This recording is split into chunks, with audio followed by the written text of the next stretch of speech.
Side खबरों के लिए सब्सक्राइब करें फ्लेम मीडिया और उसके बाद बेल आइकन को प्रेस करें ताकि सबसे पहले आपको मिले एक्सक्लूसिव खबरें।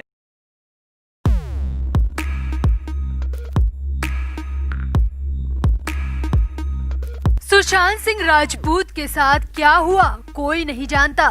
कई तरह की जांचें चल रही हैं और सुशांत की मिस्ट्री को बॉलीवुड की, देश की और यहाँ तक कि दुनिया की सबसे बड़ी मिस्ट्री कहा जा रहा है, क्योंकि 7 महीने से ज्यादा का वक्त हो चुका है, लेकिन पूरा तो बहुत दूर की बात है, सच का कोई एक सिरा भी नहीं मिला है।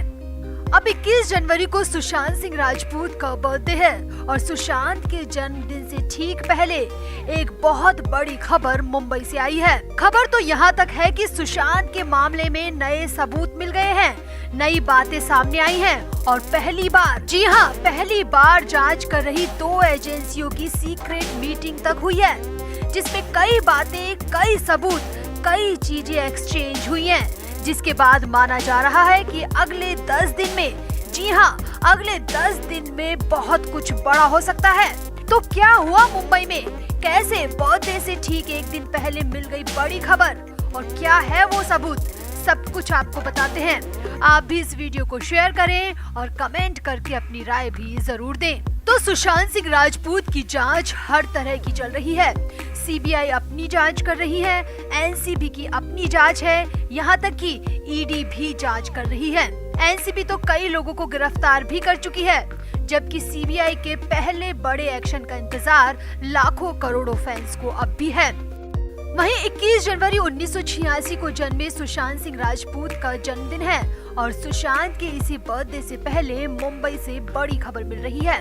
वैसे तो सुशांत के फैंस ने सोशल मीडिया में हैशटैग भी चलाया है कि 1 day for SSR बर्थडे और लोग सुशांत को अपनी अपनी तरह से याद कर रहे हैं और बाकी फैंस से भी एक दिन पहले सुशांत के जन्मदिन के लिए निकलने की अपील कर रहे हैं। अब जांच कर रही एजेंसियों की तरफ से सुशांत के फैंस को बर्थडे से पहले अच्छी खबर मिली है, क्योंकि पहली बार मुंबई में एनसीबी और सीबीआई के अधिकारियों की सीक्रेट मीटिंग हुई है। जी हाँ, सूत्रों की माने तो एनसीबी और सीबीआई के अधिकारियों के बीच बहुत बड़ी सीक्रेट मीटिंग हुई है। वैसे तो ये एजेंसियां आपस में मीटिंग करती रहती है और बात भी करती रहती है, लेकिन इस बार ये मीटिंग सुशांत सिंह राजपूत के केस को लेकर हुई है। जी हाँ, सूत्रों के हवाले से बड़ी खबर यही है कि मुंबई में नारकोटिक्स कंट्रोल ब्यूरो और सीबीआई की बड़ी मीटिंग हुई है सुशांत केस को लेकर, और इस मीटिंग में दोनों तरफ से करीब 6 अधिकारी शामिल हुए। सूत्रों के मुताबिक एनसीबी और सीबीआई ने एक दूसरे से सबूत भी एक्सचेंज किए हैं। जी हाँ, दोनों ही जांच एजेंसियों ने अपने अपने सबूत एक दूसरे को दिए हैं।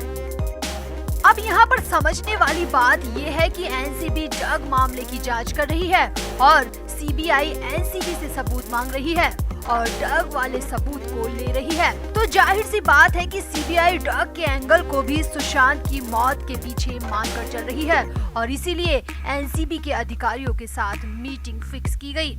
अब यहाँ पर ये भी समझिए कि अगर सीबीआई ड्रग के एंगल से भी जांच कर रही है और ड्रग को सुशांत की मौत के पीछे की बड़ी वजह मान रही है, तो ये बहुत बड़ा अपडेट है और बहुत बड़ा फैसला है और सीबीआई की तरफ से कई लोग बुरी तरह फंस सकते हैं जो ड्रग के मामले में आरोपी हैं। रिया चक्रवर्ती और उसके भाई शौविक चक्रवर्ती को ड्रग के ही मामले में जेल हो चुकी है और उन पर सुशांत को ड्रग देने के गंभीर आरोप भी हैं। और अगर सीबीआई ड्रग के एंगल से जांच करती है तो इन दोनों का एक बार फिर से फंसना तय है। आगे देखिए, सूत्रों के मुताबिक एनसीबी और सीबीआई की मीटिंग काफी लंबी चली और इसमें न सिर्फ ड्रग के मामले को लेकर बात हुई, साथ ही साथ उन नए सबूतों को लेकर भी बात हुई जिन्हें एनसीबी ने हाल ही में जुटाया है। जी हाँ, एनसीबी ने हाल ही में कुछ नए सबूत जुटाए हैं और उन सबूतों को पुख्ता करने के लिए एनसीबी ने बॉम्बे हाई कोर्ट से कुछ लोगों के आवाज के सैंपल लेने की परमिशन भी मांगी थी और अब सीबीआई भी इन आवाज के सैंपल पर खास नजर बनाए हुए हैं। यानी सीबीआई की नजर उन लोगों की आवाज पर है जो सुशांत के आसपास थे और सुशांत के साथ काम कर रहे थे।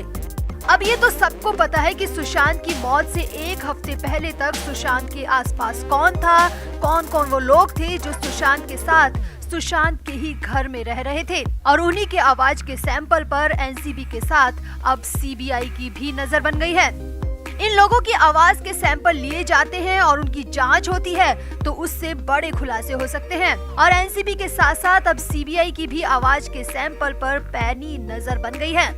आगे देखिए, सुशांत केस में सीबीआई की जांच करीब करीब पूरी हो चुकी है। जी हाँ, सूत्रों के हवाले से ये भी बड़ी खबर है कि सीबीआई की जांच पूरी हो चुकी है और इसी महीने 31 जनवरी से पहले सीबीआई सुशांत केस में बड़ा ऐलान कर सकती है और कोर्ट में चार्जशीट भी फाइल कर सकती है। और इसी को लेकर एनसीबी से मुलाकात की ये बड़ी खबर है, जिसमें एक दूसरे से सबूत बांटे गए, एक दूसरे को सबूत दिए गए। हालांकि एक और बात समझिए, अगर एनसीबी के नए सबूतों में सीबीआई को कुछ मिलता है, कुछ और गड़बड़ी मिलती है, तो सीबीआई चार्जशीट फाइल करने में कुछ और देरी कर सकती है और तब ये केस और भी पुख्ता हो जाएगा। साथ ही साथ अगर आवाज के सैंपल से भी सीबीआई को कुछ नया मिलता है तो उसे चार्जशीट में शामिल किया जाएगा और उसे भी कोर्ट में पेश किया जाएगा, ताकि सुशांत के साथ गलत करने वाले, सुशांत के साथ धोखा करने वाले और सुशांत को 14 जून तक पहुंचाने वाले किसी भी कीमत पर ना बच पाएं। तो सुशांत के जन्मदिन से पहले सुशांत के फैंस के लिए ये सबसे बड़ी खबर है। ये अच्छी खबर भी है कि सीबीआई और एनसीबी पूरी तरह से एक्शन में हैं और अगले 10 दिन में बहुत कुछ हो सकता है। हम आपको पहले भी बता चुके हैं कि सीबीआई बेहद ही सीक्रेट तरीके से जांच करती है और सूत्रों की माने तो ये मीटिंग भी उतनी ही सीक्रेट थी। तो आपका क्या मानना है? क्या सीबीआई और एनसीबी की जाँच सही दिशा में जा रही है? क्या सुशांत के गुनहगारों पर जल्द एक्शन होगा? कमेंट करके बताएं और वीडियो को भी शेयर करें। तो सोनी राजदान सोशल मीडिया पर खूब एक्टिव रहती हैं और यूजर्स के कमेंट का रिप्लाई भी करती हैं। अब एक सोशल मीडिया यूजर के कमेंट के जवाब में सोनी राजदान ने न सिर्फ रिया चक्रवर्ती का सपोर्ट किया, बल्कि रिया के साथ फिल्म बनाने तक का ऐलान कर दिया। सोनी राजदान ने रिया को बेचारी, मासूम और विक्टिम तक कह दिया। दरअसल इस यूजर ने रिया चक्रवर्ती के करियर को लेकर एक ट्वीट किया था, जिसमें उसने कहा था कि रिया के जेल जाने के बाद उसका फिल्मी करियर लगभग खत्म हो चुका है और अब शायद ही कोई रिया को काम दे।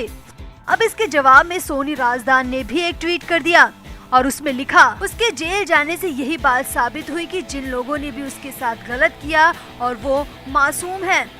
इस पूरे खेल में उसे गलत तरीके से पेश किया गया। उसके साथ कोई काम क्यों नहीं करेगा?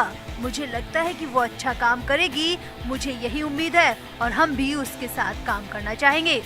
अब यहाँ पर सोनी राजदान रिया को मासूम बताकर सुशांत के लिए क्या कहना चाहती है, ये समझा जा सकता है। वैसे इससे पहले भी इशारों में सोनी राजदान रिया का कई बार समर्थन कर चुकी है। इसके साथ ही उनके पति महेश भट्ट भी रिया के समर्थन में खड़े नजर आ चुके हैं। सुशांत की मौत से ठीक पहले रिया और महेश भट्ट की व्हाट्सएप चैट भी लीक हुई थी और सबने देखा था कि महेश भट्ट कैसे रिया को सुशांत के लिए बरगला रहे थे। तो अब सोनी राजदान अपने इस ट्वीट के बाद चारों तरफ से घिरती हुई नजर आ रही हैं। सोशल मीडिया पर सोनी राजदान को खूब सुनने को मिल रहा है।